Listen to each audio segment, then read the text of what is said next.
Assalamualaikum warahmatullahi wabarakatuh. Jadi tujuan saya membuat dokumentasi video ini yaitu untuk mewawancarai atau observasi secara langsung dengan owner PT Putra Warna Jaya. Nah, saya kenal beliau. Sebelumnya saya perkenalan dulu. Saya Ali Zaman Sabita dari NIM 2021 377 di Prodi Informatika Universitas Muhammadiyah Malang. Nah, di sini saya ingin melakukan penelitian untuk tugas akhir saya di PT Putra Warna Jaya, yang dimana saya kenal dengan beliau melalui relasi dari Himpunan Pengusaha Muda Indonesia. Nah, di situ saya mulai komunikasi dan sebagainya, sehingga saya mengajukan perizinan dan juga saya sudah ngobrol berkali-kali dengan beliau dan beliau juga menerimanya. Nah, di sini sudah ada langsung dengan owner langsung dari PT Putra Warna Jaya, yaitu Mas Taufik. Oke, sebelumnya saya izin bertanya juga terkait perusahaan dulu nih. Atau mungkin Mas Taufik bisa perkenalan dulu aja. Oh ya, sebelumnya perkenalkan, namaku Taufik Noroman. Saya kebetulan juga kuliah di UMM dan saya sebagai CEO dari PT Putra Warna Jaya. Nah, jadi gimana Mas? Oke, nah yang ingin saya tanyakan di sini, tujuan saya untuk penelitian tugas akhir. Jadi saya ingin bertanya terkait perusahaan dulu. Nah, PT Putra Warna Jaya ini sebenarnya bergerak di bidang apa dan skopnya seberapa luas sih? Oh, jadi PT Putra Warna Jaya itu sebuah instansi perusahaan yang menaungi toko obat Putra Warna Jaya. Nah, untuk toko obat Putra Warna Jaya sendiri itu melakukan perdagangan jual beli obat farmasi non resep dokter atau yang umum di pasaran masyarakat secara eceran, seperti itu sih Mas. Gitu. Jadi untuk cakupannya sendiri itu sementara ini masih di Bojonegoro Mas gitu. Oh, berarti lingkup Bojonegoro dulu ya? Iya. Nah, untuk letak PT Putra Warna Jaya sendiri itu ada di Bojonegoro seberang mana? Karena kan Bojonegoro Iya. luas. Ini untuk tokonya itu kita di Desa Prayungan, Kecamatan Sumberjo, Kabupaten Bojonegoro gitu. Oke. Nah, berarti kalau saya simpulkan di sini PT Putra Warna Jaya itu menaungi dari toko obat Putra Warna Jaya juga. Iya, Ya, betul. Ya. Terus jalan dari perusahaan PT Putra Warna Jaya sendiri itu seperti apa sih selama ini? Nah, PT Putra Warna Jaya itu berdiri adanya itu sejak tahun 2023 awal, dan kurang lebih setahun 5 bulan ya. Setahun 5 bulan kita udah berdiri dan legal untuk menaungi toko obat Putra Warna Jaya, dan kita melakukan jual beli dengan konsumen secara eceran, yaitu obat-obat yang umum dikonsumsi oleh masyarakat. Dan kita itu sebenarnya lumayan laris ya, karena di Bojonegoro sendiri itu masyarakatnya itu terkadang masih mager datang ke dokter, ke rumah sakit, dan akhirnya membeli obat-obat yang emang ada di pasaran. Nah, itu peluang yang kita manfaatkan gitu. Dan untuk ya sejauh ini gitu sebenarnya ada beberapa kendala Mas mengenai toko obat Putra Warna Jaya ini, terutama di kita itu kadang di retail itu, usaha retail untuk menjual barang kayak obat gitu tuh kan beraneka macam. Nah, obat ada puluhan brand obat-obat. Nah, itu kadang kita tuh nggak tahu kapan itu barang yang habis kapan. Ibaratnya kita tuh yang kita lihat ya udah yang di depan mata gitu. Terus pada akhirnya kita nggak ada cek stok, terus cek expirednya kapan dan lain-lain, dan barang masuk itu dari mana dan keluarnya kemana itu nggak terdata dengan rapi. Akhirnya semrawut, dan kadang itu juga bikin nggak efisien jatuhnya, karena dengan dengan adanya seperti itu kita menyia-nyiakan peluang ketika barang itu sebenarnya mau dibeli sama sama konsumen, tapi kita juga udah habis ternyata kayak gitu. Nah itu sebenarnya eh, itu yang sebuah kendala. Jadi untuk alurnya sendiri kan untuk sejauh ini tuh kita hanya ibaratnya melihat apa yang di depan mata kita, barang yang dibeli masyarakat sama konsumen bilang beli ini, terus kita cek, oh ternyata habis, oh terus baru dipesan Oh, oke. di distributor resminya perusahaan pabrik kayak gitu. Contohnya? Contohnya di Enceval. Oh, Enceval oke. itu anak perusahaannya Kalbe yang Oke, kayak ya. gitu. Jadi ya alurnya seperti itu, maksudnya nggak yang ibaratnya kita tuh setiap hari ada cek stok yang oh barang ini habis, terus kita mau habis, stoknya menipis, nah kita order sehingga bisa ibaratnya meminimalisir kehabisan stok dan lain-lain. Sejauh ini belum seperti itu, karena kita untuk memulai dengan teknologi pun juga ini gimana ya, kira-kira sistem apa yang baik gitu untuk melakukan itu gitu. Oke. Ada lagi, Mas? Ya mungkin itu sih, sama belum ada media untuk kita untuk Company profile. nah benar itu, karena sebenarnya kita juga ingin adanya company profile biar kita bisa melakukan pemasaran secara masif. Oke. Berarti sementara ini masih belum ada company profile, Mas, ya? Belum ada. Terus tadi terkait pembahasan pendataan dan pencatatan Ya. terkait flow barang masuk Ya. dan keluar ya. Ya. Terus juga ada pendataan expired dan sebagainya. Nah, untuk yang sekarang ini berarti masih manual. Masih manual berdasarkan buying konsumen yang ibaratnya Berarti sesuai dengan demand konsumen. iya, ibaratnya demand konsumen bilang oh, beli ini seret, habis itu kita liatin oh nggak ada, ya udah habis gitu, berarti gitu. Baru dipesankan ke distributor resmi. Nah gitu. Oh, Jadi oke. kalau nggak efisien gitu mas menurutku kayak gitu. Oke. Ya cuman itu sih kendalanya yang sejauh ini gitu. Terus untuk yang barang keluar itu kan tadi barang masuk ya, barang Iya.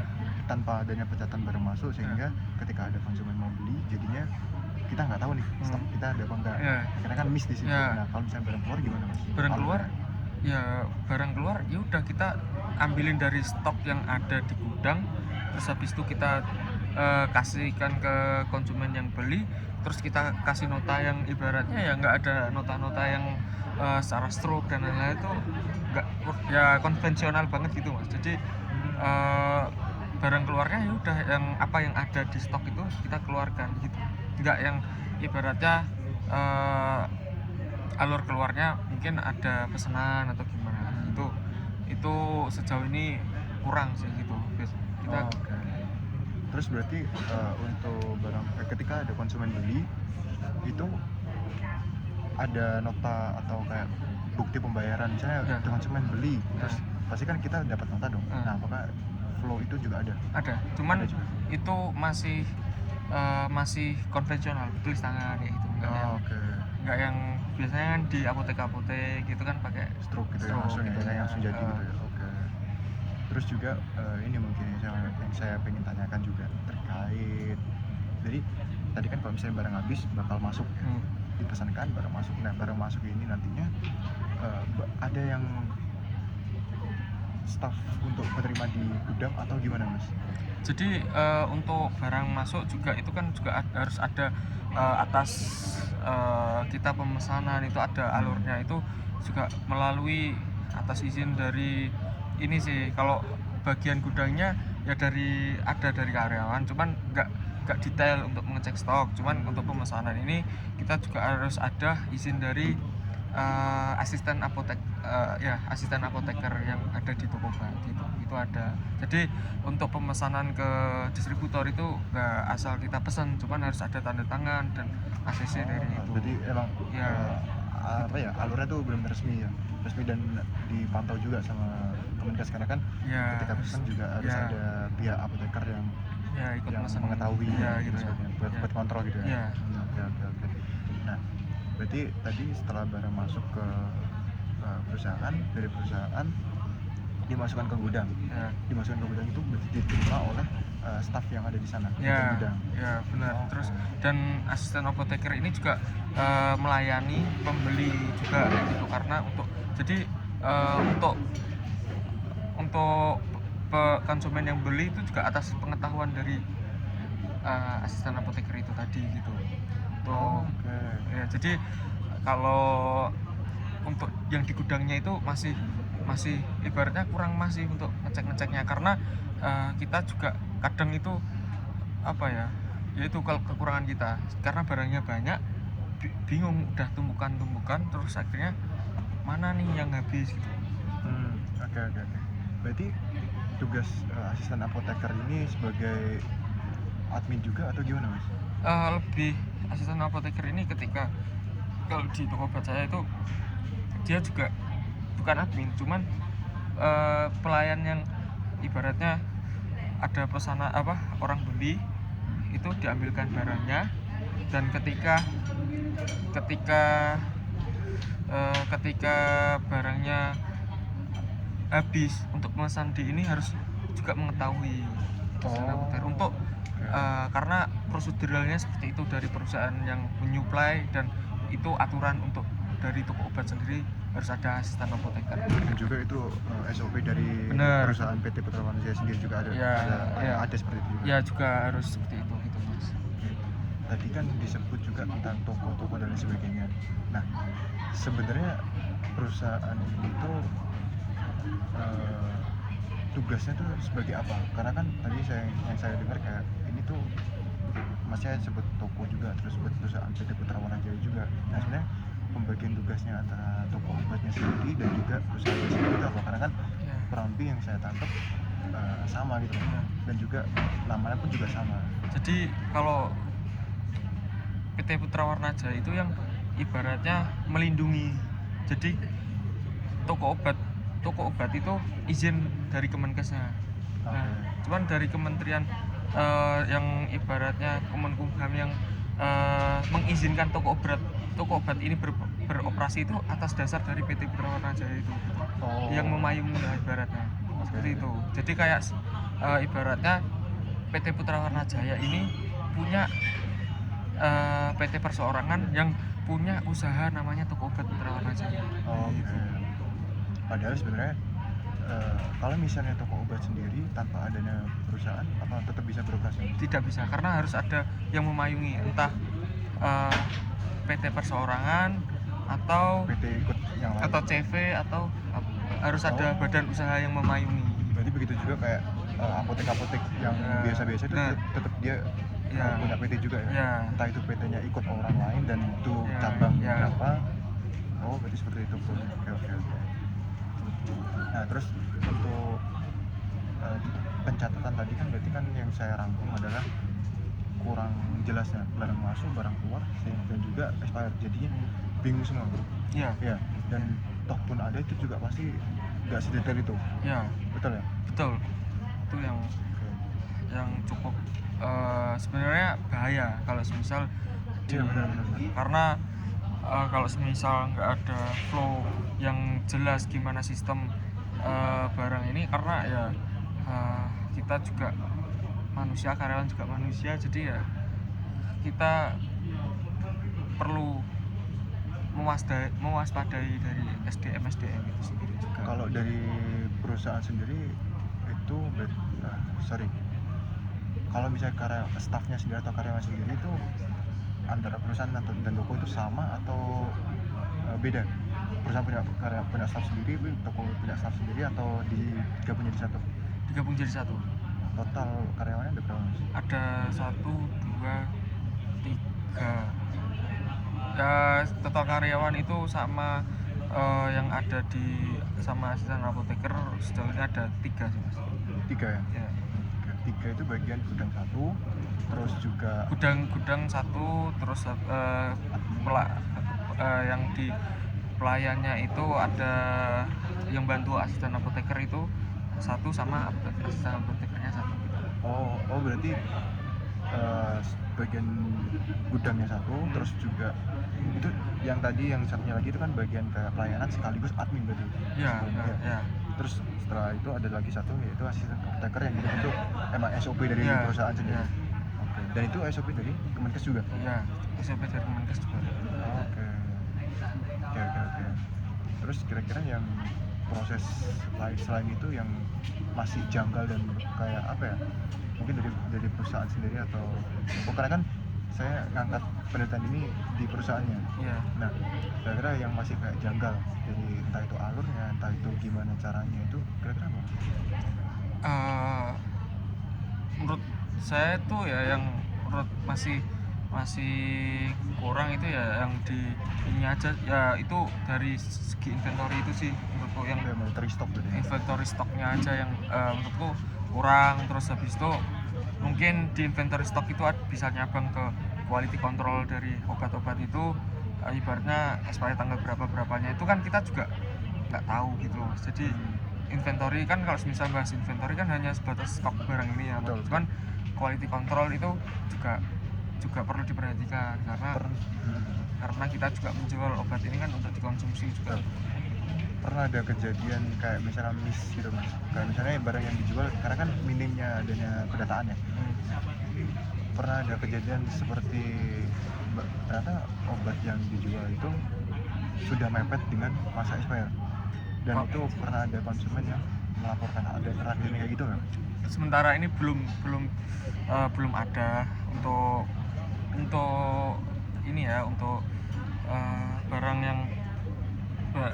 yang apa ibaratnya kita jual untuk mendekati ini. Cuman kita perlu mewaspadai itu ketika kan kita menjual udah nggak mepet expired. Cuman kalau misalnya nggak ada datanya itu, takutnya itu kita konsumen itu ada niatan yang kan nggak tahu mas, niatan yang buruk atau gimana, dia menukar di luar ibaratnya, dan ibaratnya menukarnya barang yang di luar itu untuk masuk ke toko lagi bilang ini lo barangnya mas expired, aku minta ganti yang gitu. Okay. Nah itu kan juga perlu diwaspadai kalau misal nggak ada data-datanya tuh, barangnya keluar ke siapa dengan expired seperti apa gitu. Kan perlunya ada stroke, terus adanya pendataan quality control mengenai expired produk itu tuh juga untuk mengetahui produk yang dikeluarkan tuh expired segini tanggal sekian ke siapa, itu tuh juga ibaratnya ke pembeli siapa itu kan atas nama siapa itu kan dari nota kan jelas gitu. Nanti kalau misal orang itu mengembalikan, pengennya seperti itu, orang mengembalikan produk yang dikatakan ini lo mendekati expired tanggal segini, kan bisa menunjukkan nota yang sudah kita bikinkan ke sana dan kita bisa cross check lagi dengan data gitu. Dan itu pun kalau misalnya emang terjadi juga cross checknya juga harus benar-benar pelan ya, karena masih konvensional juga ya. Oke. Terus untuk mungkin dari barang keluar nih, lanjut ke barang keluar. Nah, barang keluar kan pasti ada perhitungannya mas. Antara yang barang misalnya stoknya ada obat salah satu apa ya, yang obat biasanya paling sering dibeli itu apa mas? Promak mas. Nah misalnya obat Promak ini, ada konsumen beli. Nah konsumen beli ini kan pasti butuh perhitungan, antaranya perhitungan untuk stoknya dan juga perhitungan untuk nominalnya. Karena kan misalnya dari barang masuk dari distributor dikirim ke perusahaan untuk ke tokonya, nah itu kan juga pasti ada perhitungan harganya. Nah alur dari perhitungannya itu sendiri gimana mas? Barang keluar itu dihitung dari stoknya itu gimana, dan juga mungkin barang keluar ini itu di perhitungannya untuk penjumlahan, pasti kan orang juga beli kemungkinan kan nggak cuma satu obat biasanya, ada yang dua, karena sekalian keluar. Nah itu gimana mas? Perhitungan barang keluarnya itu berarti barang ini keluar itu dengan nominal berapa gimana? Iya, misalnya dengan yang pertama dengan jumlah berapa, terus juga yang paling besar tadi Promak itu dengan range seminggu atau sebulan hitungannya itu bisa keluar berapa obat, dan juga itu perhitungannya gimana. Terus juga yang kedua itu tentang perhitungan kayak misalnya ada orang beli nih, dan itu kan masih perhitungan masih konvensional yang saya pahami tadi. Nah, apakah emang perhitungan itu seperti itu, terus kayak masih nota manual dan juga perhitungan per itemnya itu juga masih manual atau gimana mas? Jadi ada dua pertanyaan tadi. Ya kita masih untuk perhitungannya ya apa, kita nggak bisa memperkirakan barang habis itu kapan kayak gitu. Jadi ya udah, karena kita juga berdirinya juga baru 1,5 tahun ya, ibaratnya masih cukup awal, dan kita cuman udah lumayan rame nih di pasaran. Cuman itu tadi, kita masih manual banget dan konvensional banget untuk